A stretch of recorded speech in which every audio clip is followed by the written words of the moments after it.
Trenddagi mana shunday libosni siz ham tikishni xohlaysizmi? Keling birgalikda ushbu libosni modellashtirishni o'rganamiz. Har doimgidek birinchi navbatda asos andazamizni tayyorlab olamiz. Mana oldi va orqa asos andazamiz tayyor. Birinchi o'rinda oldi asosimizdan boshlaymiz. Proymadan pastga qarab 7 cm tushamiz va proyma chizig'iga qaratib avval holatda shakl beramiz. Albatta vetichka qismini o'lchab bir xilda tayyorlab olishimiz kerak.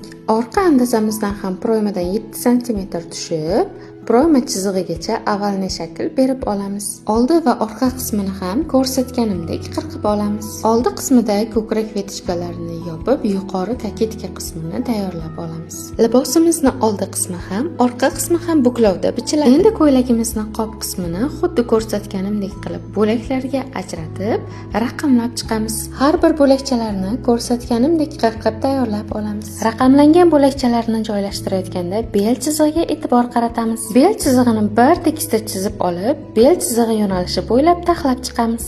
Orqa qismini ham bo'lakchalarga ajratib, ularni ham raqamlab, bel chizig'i yo'nalishi bo'ylab tayyorlab olamiz. Qopni yuqori qismiga avval nelikni yo'qotmagan holda chok haqqi berib, ko'rsatganimdek yon tomonlarini chizib olamiz. Endi har bir detalimizga 1 cm dan chok haqqi berib, kesib tayyorlab olamiz. Mana ko'ylagimizni ham modellashtirib oldik. Videoga like bosishni va kanalimga obuna bo'lishni unutmang. Siz ham